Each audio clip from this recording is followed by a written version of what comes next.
And please stop me if I'm not being clear about how AI works, okay? All right, so AI doesn't exist. What exists is what we call supervised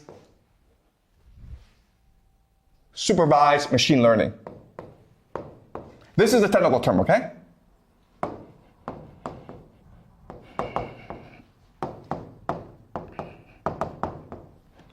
All right, supervised machine learning, okay? And how it works is this. Before, how computer programs would work is we would write the program, the algorithm, and then we would give it the input, and it would produce the output, okay? So the algorithm may be A plus B. We give the input 1, 1. The output would be 2. Okay, very simple. How supervised machine learning works is, okay, this is fine for simple problems, but there's certain hard problems that humans cannot figure out, okay? And one hard problem is the idea of facial recognition technology. Facial recognition.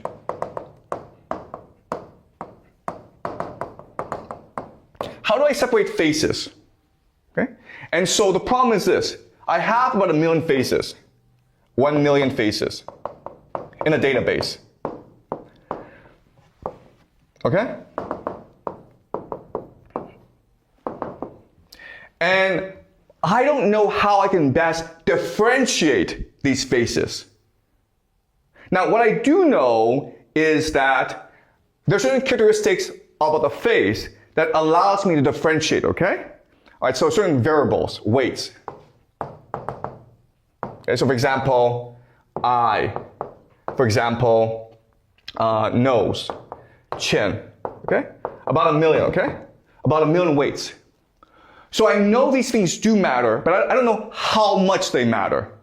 So I'm trying to figure out what the weighting is. And I could try to play by myself, like say 1%, 2%, 5%. But as you can imagine, this will take too long because there are too many possibilities. So what I do is this. I let the computer figure out it by itself. I let the computer figure out the weighting by itself. Okay? And the way I do that is using my technique called back propagation. All right. So I control the input. Okay? The input. Then I control the output. Yes or no. Okay. All right? So does the face match or does it not match?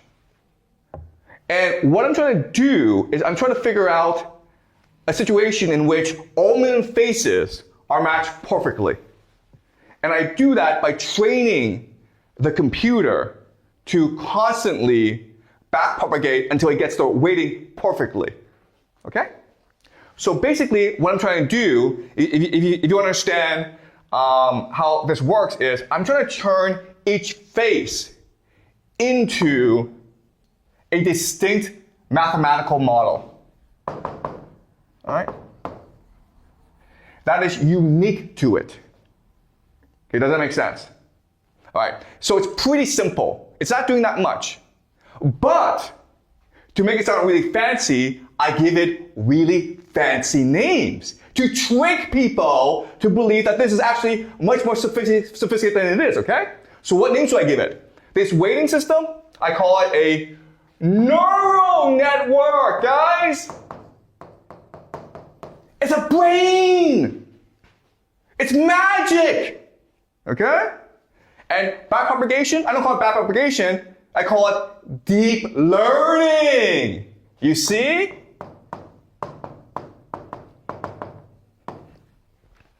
And I don't call it supervised machine learning, I call it AI. There you go. Magic, you see? All I've done is taking a very simple process and giving it like a really, really fancy names. The question is like, why do I do that? And some people will say, oh, it's for marketing purposes. It's to get more money from investors. It's to trick people. No, no, no. The real reason is you're trying to, with these names, create God, okay? It's what we call the occult. So the AI is fundamentally an occult practice, and I'll show you why in a moment, okay? Yeah, Vincent? You have a question?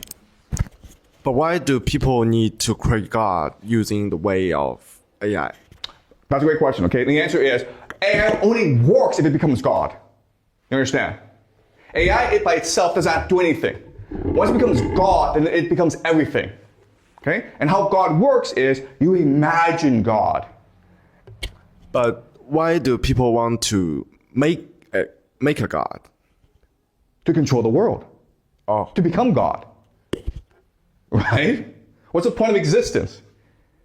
You live, you die. You have an opportunity to become God. Why not? All right? But I'll talk more about this later on, okay? But are you guys clear about what's going on? Now, what's really important to understand is that there's certain problems with the system. Okay? You need to create certain conditions for supervised machine learning to work. And these three conditions are clean data. Okay? The data you present to the computer has to be correct. Okay? It can't be an opinion like, I like computers. It has to be an image of some sort. All right? It has to be clean data that will help the computer learn. That's actually hard to do. That's why most of the data that's presented to the computer is actually from the internet. Okay? That's the first constraint. Second constraint is that you need a measurable goal. Okay? You have to ask the computer, does this face match the name? Okay? You cannot ask the computer, what is God? What is good?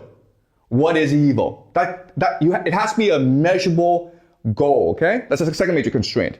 The third major constraint is define parameters.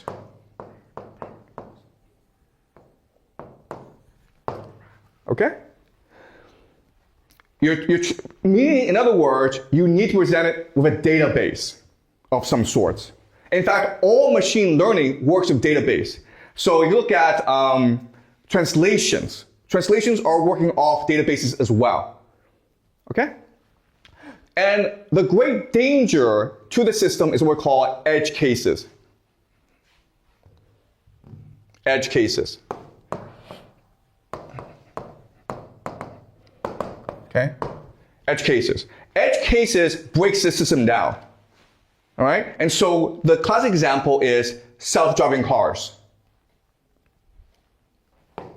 We have cars that drive for a long time, and we're almost like 99.99999% there to self-driving cars, right? The problem are edge cases. And the major edge case is, how do you deal with humans who are intentionally trying to cause an accident with a self-driving car? Does that make sense? And the answer is, you cannot. In this situation, there's only one solution to make this 100%. And that is to take away the right of everyone to drive. To make every single car a computer and a robot. Does that make sense? Okay? If you take away the steering wheel, you can't cause an accident. And then the world will be perfect, okay? So not only is AI very limited in its capacity and capability, but AI, if it is to be effective, it demands that we fundamentally restructure human society to benefit AI, to make sure AI can be effective. And that means taking away the individuality, the diversity, and the autonomy of human beings. Okay? Does that make sense, guys? All right, let's continue.